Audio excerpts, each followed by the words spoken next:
Welcome to Renewal Cast. Today we have a special guest with us. Michael Beck is with us on the podcast. He is a pastor in New Zealand. And if you want to know more about him, go to the Gospel Coalition website and search How Not to Plant a Church. And you will find an article from him and some of his story there. In today's episode, we're going to talk about covenant theology, and particularly Baptist covenant theology. So enjoy the episode. Well, so let's go ahead and start. Mike, we are glad to have you with us today. You're coming to us live from New Zealand, right? Yes.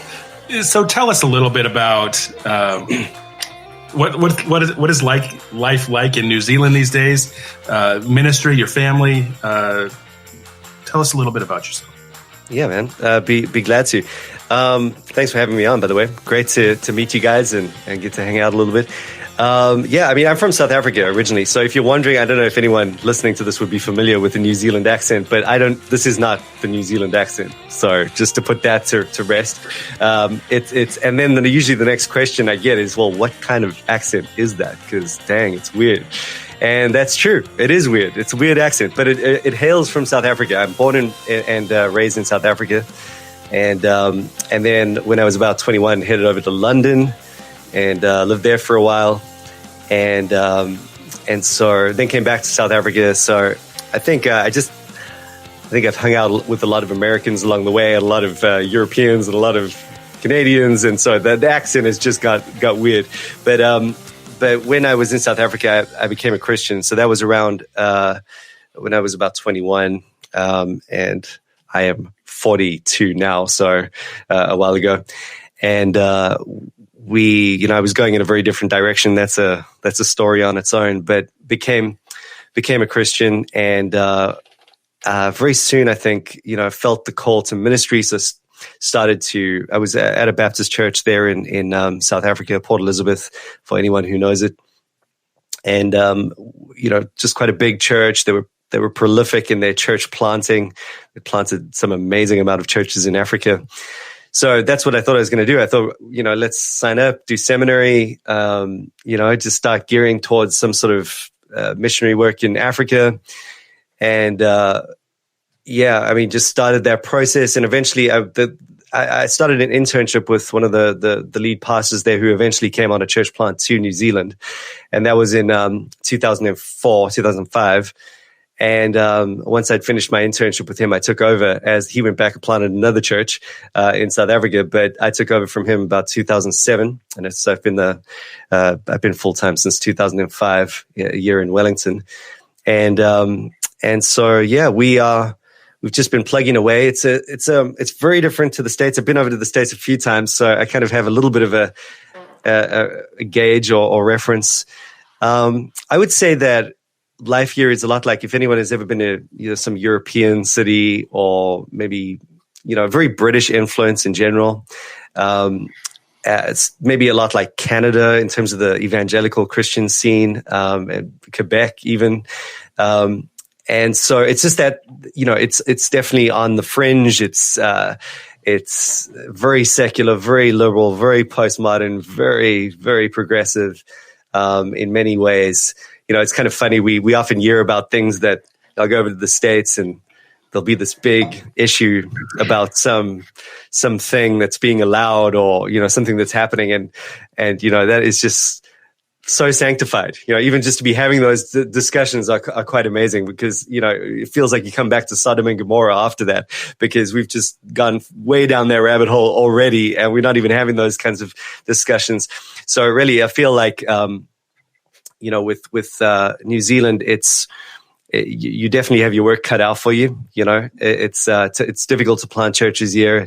It's the upshot of all of that, though, is that when people do become Christians, when they do join a church, they mean business. Very little nominalism. It's all on at that point. So you can do amazing things with small churches, which is really cool. I've enjoyed that, because I think South Africa is a lot more like the States in that you have a a cultural Christianity that's still there. And that used to drive me nuts, in hindsight. Just it's almost like all I was ever preaching about was, no, you're not a real Christian. This is what a real Christian is. And I don't have to do that anymore, ever. I just, if someone's at church, they're not getting any points from any social anything. So it's all business for them. So it's been great. It's been a real joy to pastor a church. Our church is just under 100. So it's I think, I'd say I wouldn't say it's a small church, but in New Zealand, that's okay. That's not doing too bad at all.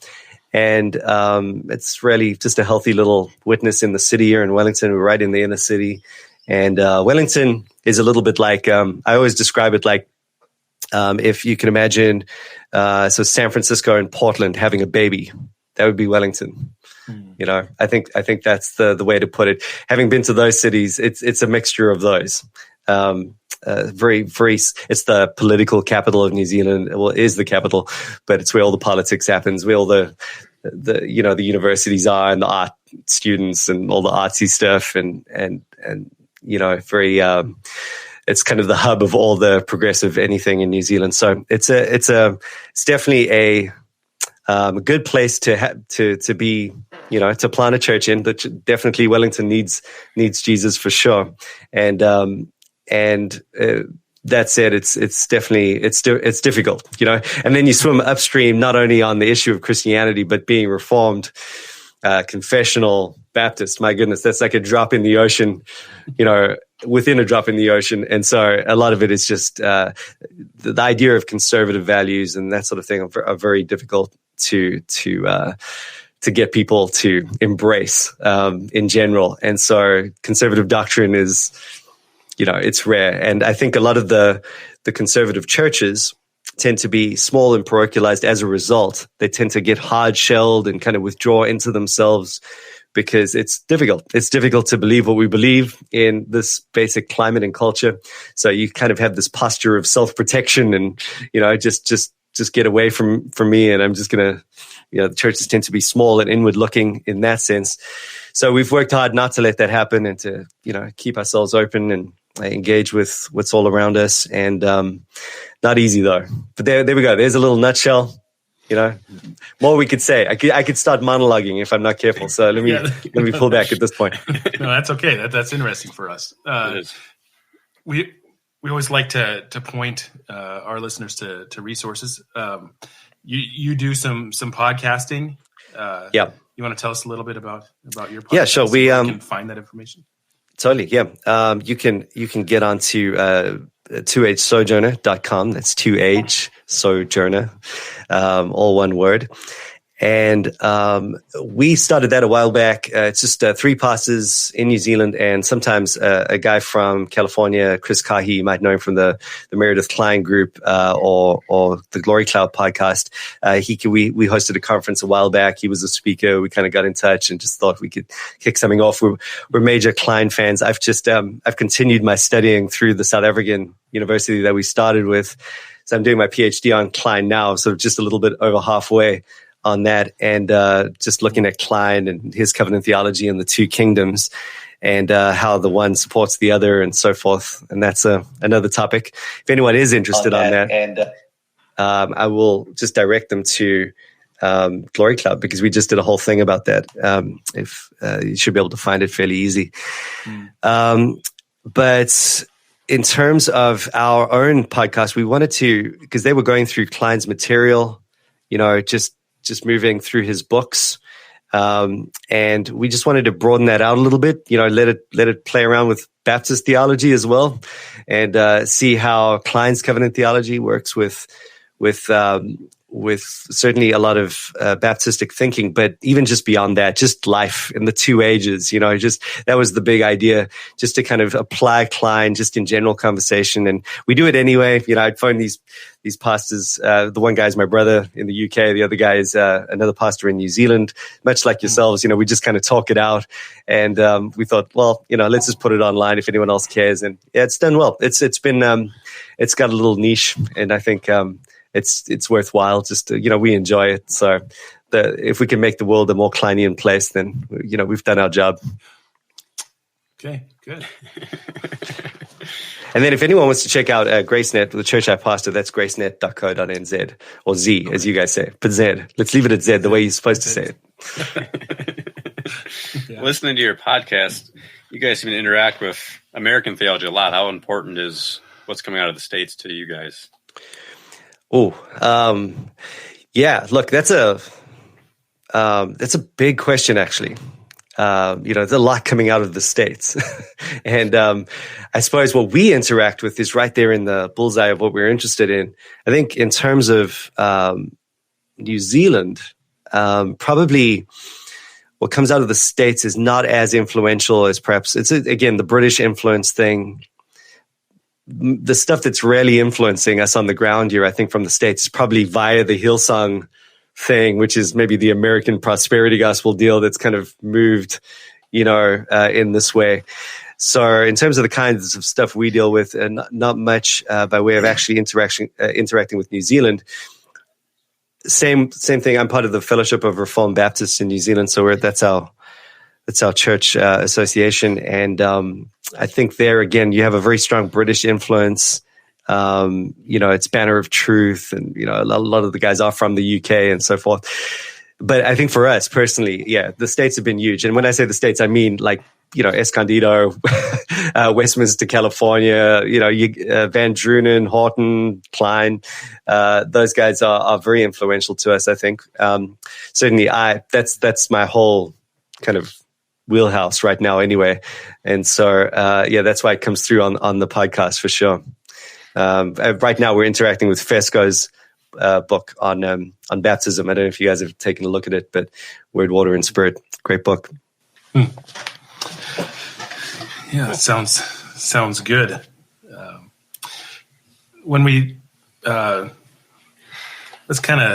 we wanted to talk about covenant theology, specifically Baptist covenant theology. Maybe take a moment. Can you explain to us maybe what covenant theology is? A lot of our listeners are farmers. They might be out on a combine right now. Listening on a combine. Just kind of, what is covenant theology? What is Baptist covenant theology? Well, covenant theology is, maybe the way to approach it, one of the things that's been helpful to me is just to see a difference between covenant theology and federal theology. And I think that might come into play as we talk further about things like, 1689 federalism and so forth. But essentially, you've got this covenant theology is just you read about the covenants in the Bible, and it's just a way of putting all that together. It's the Bible's own rubric for understanding itself. It's the Bible's own hermeneutic. And so in some ways, everyone must have a covenant theology of sorts. I think that's probably important to say, because those exegetical covenants are there for anyone who needs to read the Bible. But, when we think about federalism and, the idea of a covenant theology as a systematic construct, there you're looking at a fairly standard trifold scheme, as they call it, the trifold schema or bifold schema or something, where you've got the covenants of redemption in eternity, otherwise known as the Pactum Salutis in Latin. You've got the Foedus Operum, the covenant of works that happened in the garden. And again, a lot of it is a theological sort of construct at that point based on the whole Bible together. And then you've got the covenant of grace, which moves from the point of the fall all the way through to the new covenant. And those three covenants are a way of speaking about all of the covenants and what they're doing theologically. You start in eternity. You start before time itself. Before creation. This is all coming out of God's mind, his plan, everything. It's a very Calvinistic sort of association at that point. It's all been planned. You have the covenant of works take place as a kind of almost a way to make the rest of the story legible in Adam's failure. In Adam's failure to work, to enter into, it's almost like God makes the world and enters into Sabbath, and man is created in the image of God and says, right, now come to me, essentially. Do what I did, work and enter into rest. And we know Adam failed to do that. And so the whole goal of the creation, where man was supposed to enter into rest with God and all eternity with him, has failed. And so this provides the context and the legibility for everything we see from that point on in the Bible, which is all under the rubric of the covenant of grace, which is, I think it was, I can't remember exactly who said this. It was one of the guys at Westminster. I think it might have been Godfrey. I like what he said about the covenant of grace. He said sometimes it's best just to leave that word of out, just go with covenant grace. And then immediately you get rid of all the debates and all the squabbles about what is and what isn't the covenant of grace. And you really, anyone who reads the Bible will know from Genesis 3:15 onwards, you've got a covenant grace there. You've got something that God has promised to do and is covenanting to do. If it's not clear there, it'll become clear later, but it eventually becomes very clear by the time you get to Jesus that this was the plan all along. He's the last Adam. He's the one who succeeds where Adam failed. And so we do enter into that reality of Sabbath glory, and even the eighth day, as Klein often speaks about, the thing that circumcision pointed to, the thing that new creation, that beginning of eternity, not just the end of the old creation, but the beginning of the new creation. And so I think that's a good way to kind of start thinking about, if anyone, I always talk about it that way to anyone that's looking into these things, just in the broadest possible sense. That's all covenant theology is trying to do, as a system, as a biblical theology, just wrestling through those exegetical covenants. Everyone's got to do that. So you don't have an option, of being that kind of covenant theologian. Everyone has to wrestle through that biblical theological angle to arrive at the system. And being Baptist, I mean, that's a real, I don't know. Sometimes I really don't even know that I am a Baptist, to be honest. I mean, we are Reformed Baptists, but if I think of, we've got the Baptist Union, and we've got things like the General Baptists and the Independent Baptists. And I think we're joined with them on the fact that we dunk people, and that's about it. So I don't even know that that's a real point to be united on at that greater level. Really, I think of myself more as Reformed, but taking exception on the issue of infant baptism. I think that's the whole deal with the 1689. That's how it came about historically. And certainly as I talk to Presbyterian brothers or Reformed brothers, I just feel immediately there is, a total connection there. And, those are the guys I feel I kind of agree with really almost completely with, except for this issue of baptism. So I don't know that I can speak into what it means to be a Baptist really, but yeah, I can certainly talk about what it means to take exception on the issue of infant baptism. So that's kind of my world at this point. And so covenant theology is important to me. And obviously the one thing that is relevant in terms of being Baptist and holding to covenant theology is that often it's thought that, you can't really hold to a true Reformed covenant theology and end up a Baptist. And of course, I think it's exactly the opposite. So, that's a whole discussion on its own. But I think, if you are careful with covenant theology, it must lead you to a Baptist position. I'm convinced of that. That's helpful. Yeah. Until I'm making Presbyterian friends already. Right. It's one thing we say with holding to a confession, we have great unity with someone even far away like you. We don't know each other very well, but we hold to the confession. So there's immediately a great unity. Amen. But amongst Reformed Baptists, there is an intramural debate on covenant theology a little bit. Can you articulate a little bit what that is, 1689 federalism in particular, if there's a different option? I don't know if there's 6 views. Yeah. I don't know, but... Well, yeah, I mean, I suppose, as you start looking at these things, you realize, oh my goodness, there are actually a whole bunch of views, and, it just keeps on fracturing. The closer you get, it's like a microscope thing. But in general, just to keep it, at its broadest possible level, I think there is, as I think about the 1689 confessional unity that you've just spoken about, and compare it to, let's say, the Westminster confessional unity, I mean, really, there's no difference. 1689 confessional unity, yeah, you have a little squabble here and there, but we're all basically on the same page. Like, I mean, it's just, there's a wonderful solidarity about it. Sure, the one guy's going to be a little bit more into covenant theology than the next guy, and the other guy's going to kind of nuance this point, but we're all basically in that kind of two kingdom realm. We're all basically, no one's going to be a theonomist as a Baptist. We've already taken care of the church and state thing. We're all basically, a very similar view of the church and a very similar view of the way it all works in terms of a progressive unfolding of redemptive revelation. Very different to the Westminster kind of unity, because they can all hold to the Westminster Confession, and you have some people who are theonomists and other who are Kleinians. I mean, those two are as far apart as you can imagine, and yet they both fight for the same confession. So, there's a good example of the kind of difference you would find in that camp. So I feel like anything we say about different views within the those who hold to a 1689 confession is really very minimal. So we just have to say that by way of preface. But that said, there is, I think, and I am, sorry, I keep on bumping this thing. I hope it's not coming through. I can't hear myself, but it's going like dong, dong, dong as I hit the mic here.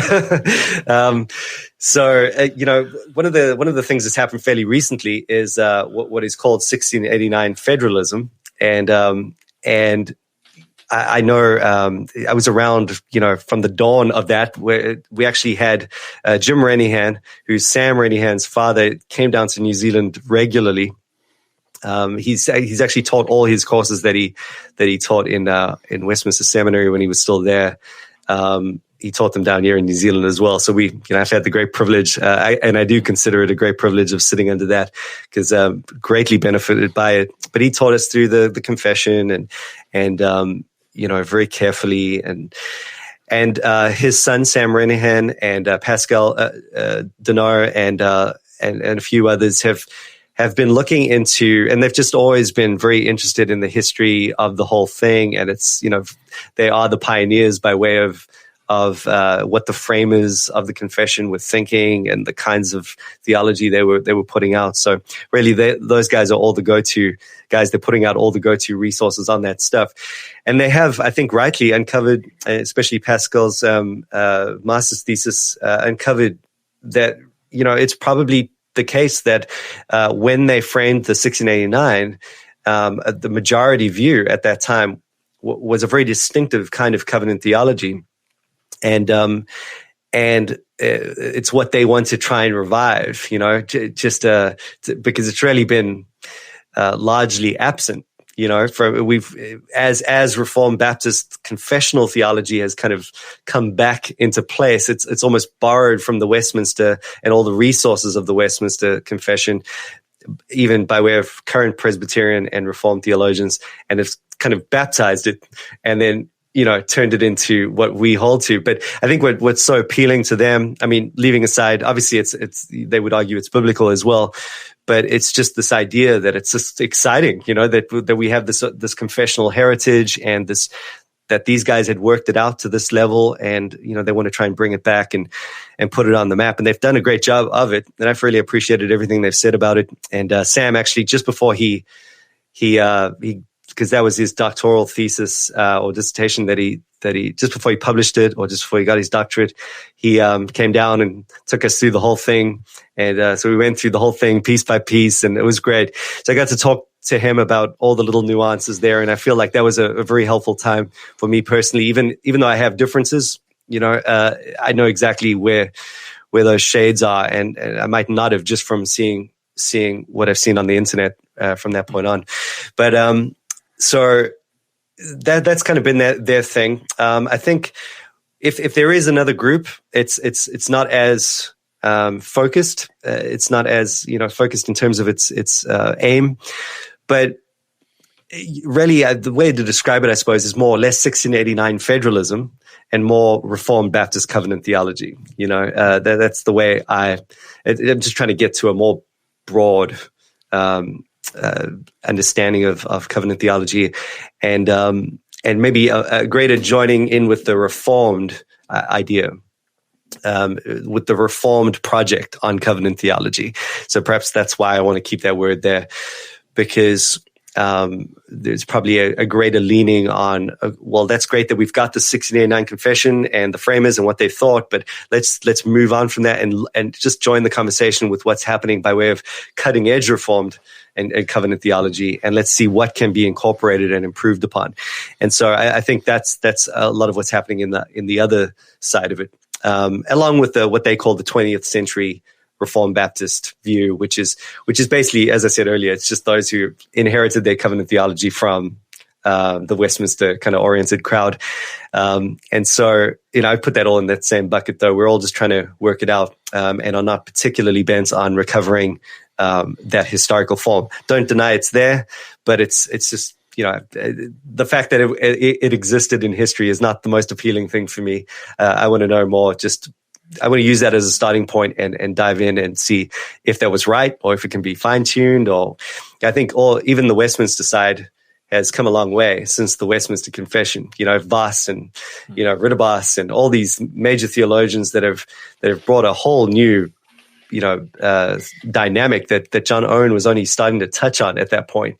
Meredith Klein, definitely. This all needs to be brought into our thinking on covenant theology, certainly by way of context, ancient Near Eastern stuff. So for me, it's like, you've got to bring that in. You've got to make sure that that's informing your covenant theology. And I don't want to make it sound like that's without historical precedent, because that would, I think, one of the guys I cut my teeth on and one of the guys I most appreciate in the tradition is John Gill, who was probably the greatest systematic theologian of the tradition, I think, in terms of at least what he wrote, the amount that he wrote. But what I like about John Gill is that not so much that I agree with every point, but there was a guy who clearly, he almost reminds me of a kind of earlier Meredith Klein, in the sense that he wasn't too concerned to stay within the rigid boundaries that anyone had set up. He was, all parochialized in the Baptist camp. He was bringing in John Owen. He was bringing in Herman Vitzius. He was engaging with all of those guys and trying to work it into a Baptist rubric. And so I really appreciate the way he tries to do that in his double volume, and that's worth looking at if anyone hasn't looked at that already. But then, of course, you've got things like, Bunyan, and I know a lot of people don't like Bunyan because he's not a real Reformed Baptist, because, he had this kind of different view here and there. Well, I like Bunyan, and I think he's in my bigger camp. He's in my, Reformed covenant theology camp. Maybe not 1689 Federalist, but I think he should be part of the whole deal. And I appreciate what he's tried to work at getting, especially around those more ecumenical bits. I've appreciated that. And then all the way through to Spurgeon and Pink and so forth. You can keep going. R.C. Howell is another one. And then, I suppose even Renihan does mention guys like Cheer and Steed and Ryder and those guys at the time of the framing of the confession, who held to different views. They didn't hold to a 1689 federal view. So there is diversity represented in the history as well. And Sam's the first one to admit that. He does say that, the confession itself does not lock you down to a 1689 Federalist position. That's an important point, I think. It's just that it makes room for that and a slightly broader position. And that's the glory of the confession. It keeps us united despite our differences. So there's more to say about that, but hopefully that's, I don't want to inundate with information. That's hopefully something that just gets you onto, the map. Yeah. If somebody was just wanting to just start getting into some of this, they're just saying, okay, covenant theology, I see this. Where would a person start? Wow, that's a great question. My favorite book right now on covenant theology, I mean, it tends to change a little bit. If you talk to me in a year's time, it might be a new book. But right now, I recommend two things that neither of them are Baptist books, but I don't see, it imbibes Baptist thinking in the best way. When you think about the Presbyterian side and the Reformed side, you can get covenant theologies that are set up from that ground level that will lead you to pedobaptism, and it's an unavoidable conclusion. But there are other covenant theologies, even within the pedobaptist camp, Klein being one of them, I think, that really, if it doesn't lead you straight to being a Baptist, which is what I think, it's almost like Owen, John Owen, and the way he will kind of really leave the question open in many ways. even though he himself was a paedo-Baptist. It gets you thinking in ways that are very Baptistic, ultimately. So for that reason, I recommend Michael Brown's Sacred Bond as an intro to covenant theology. I love that book as an intro. I think it's great. I mean, I think you do need to move on from that. It's not all that can be said about covenant theology, but anyone who's just starting cold, and wants to just check it out and try and think through the whole dynamic from a systematic theological perspective, I think that is a great book. And then the other one is kind of, maybe I'm just prone towards this right now because of where I'm at, with my personal studies and so forth. But I think David Van Drunen's Living in God's Two Kingdoms, the first half of that book, before he gets into the two kingdoms side, he sets, it's great because it's already a small book, so it's not very intimidating. And then you could take half of that book, which is like a super small book, and that's like a beautiful intro to covenant theology right there. And then you get to add a bonus of two kingdom theology, which I love. So I think anyone who wants to start out can look at that as well.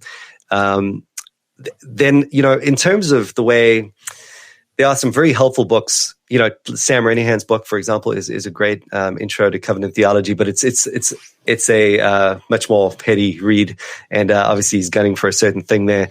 Pascal Deneu's book, is good in that it introduces that historic form that I was talking about. All of them are great books, but it's I'd say go on to those afterwards. Settle or cut your teeth on those really great intro works. Another one I should mention as well. I used to put this before I came across Michael Brown's book. Chris Kahi's book, The Tale of Two Adams, is also, I've just found fantastic for introducing people to covenant theology. It deals with all the main issues, I think, well. And I've actually had an opportunity to teach through his book in India. And, it was a similar sort of situation where people just had no idea of what covenant theology was, but there were good theological students.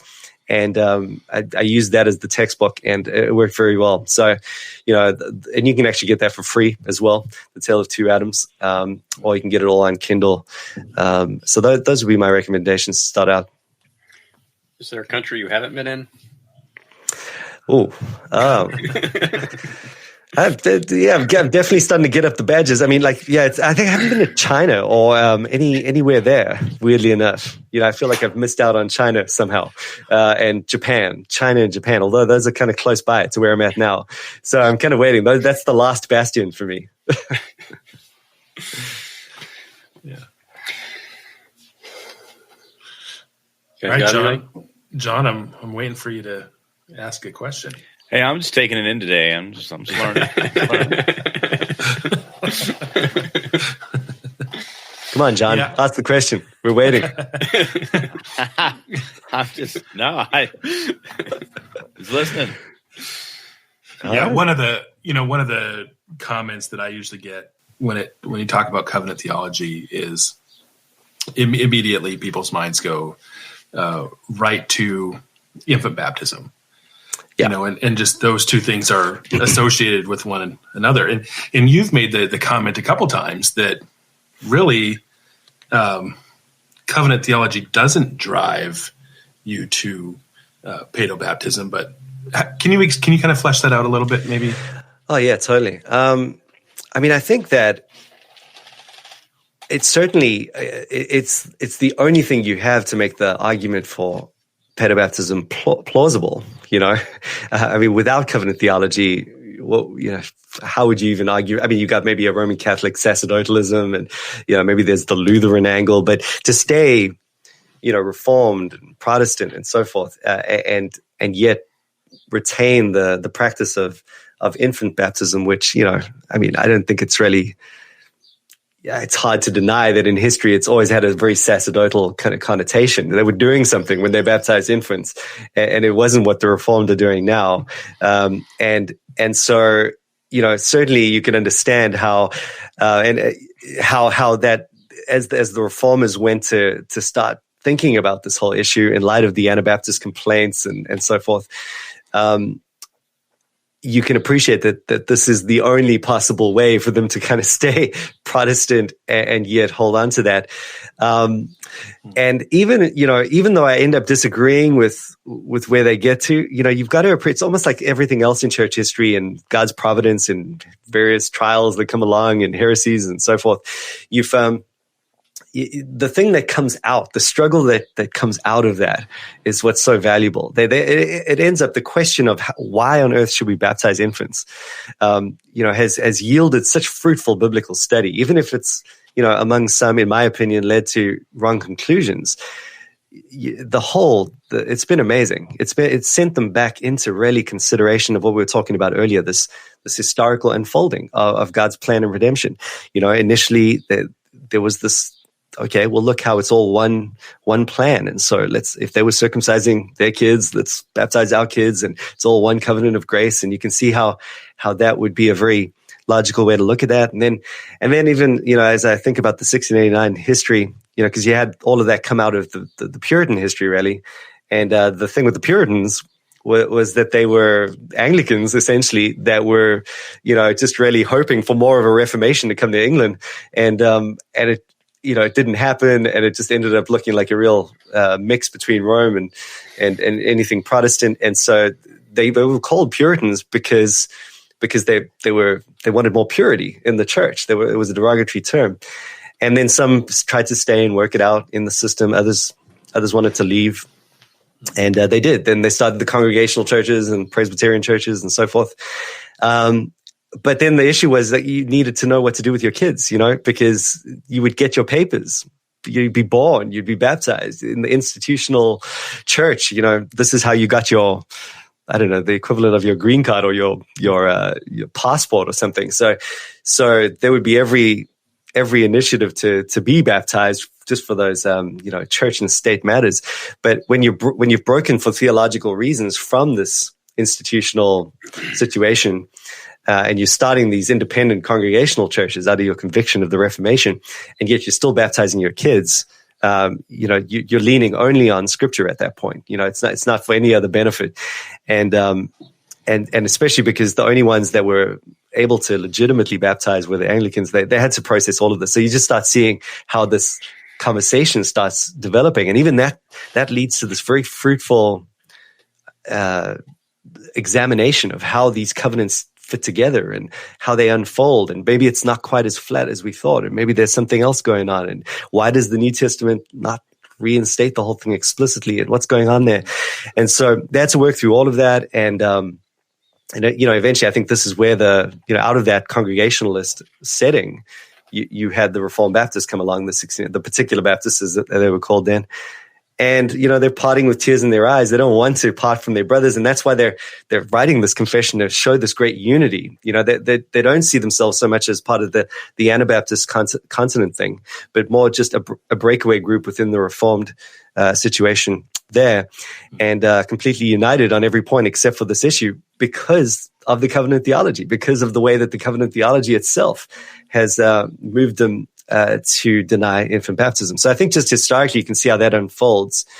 But for me, I think one of the big issues is that you've got, what we often say is, you've got a parallel between circumcision and baptism, but not a parity on every issue.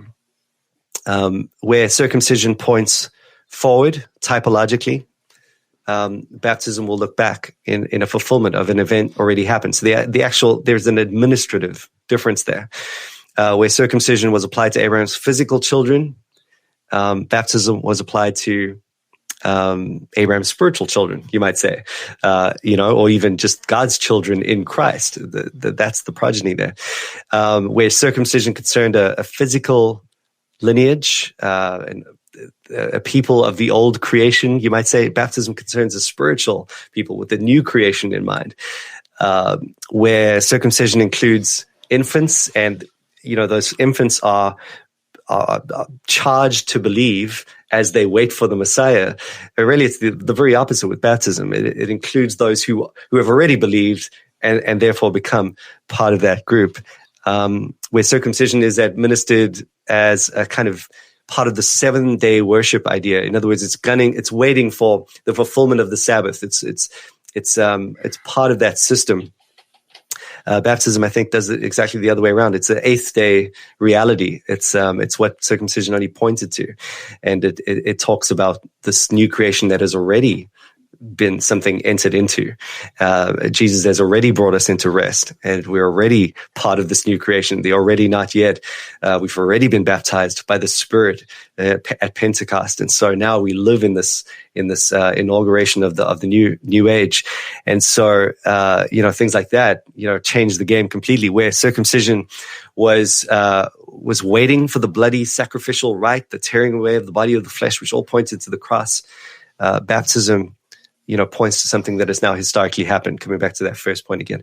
So I think, for me, all of those things have been informed by biblical theology. That, you can't flatten that out if you really get a good grasp of what's happening. It's pointing to, it's happened, and now the administration of the covenant of grace in the new covenant is of different kilter in that sense. It's an administration of fulfillment, even though it's not already in the new creation at its consummated level.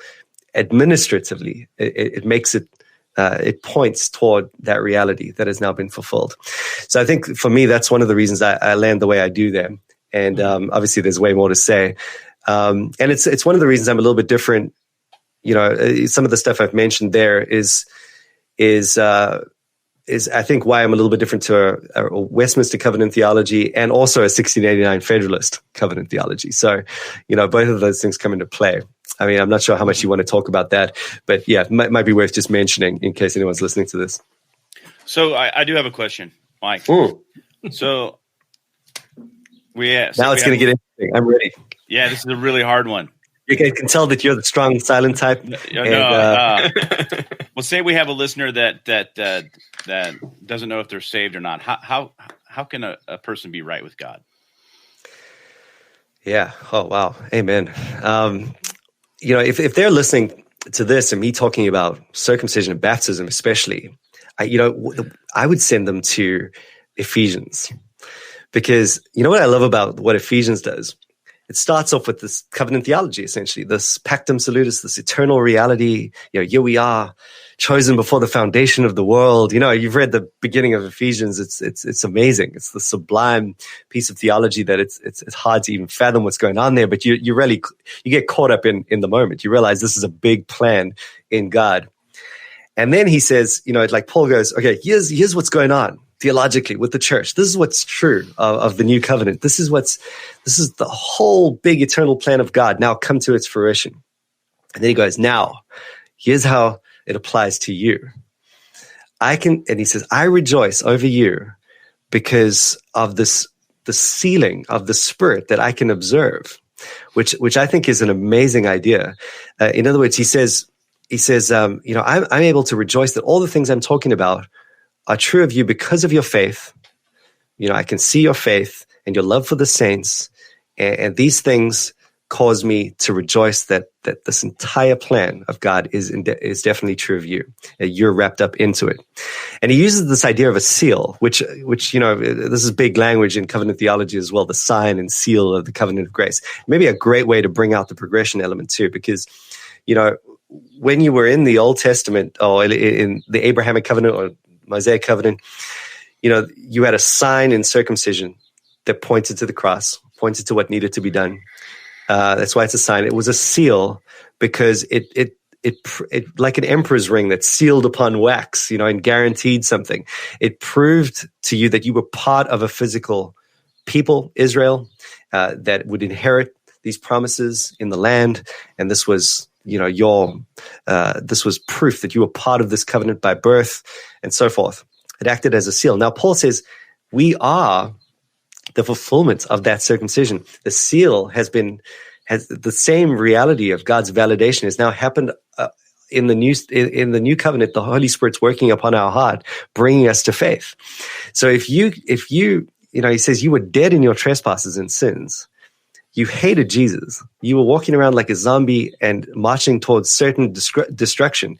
There was nothing in you that could have loved Jesus and loved the saints and believed. And yet now, all of a sudden, here you are experiencing a glimpse of what is yet to come in the new creation. Here you are hanging out with other Christians on Sunday, worshiping Jesus as amongst zombies, essentially. And it's like, obviously a new creation reality has dawned in you. You're experiencing what is going to come eternally.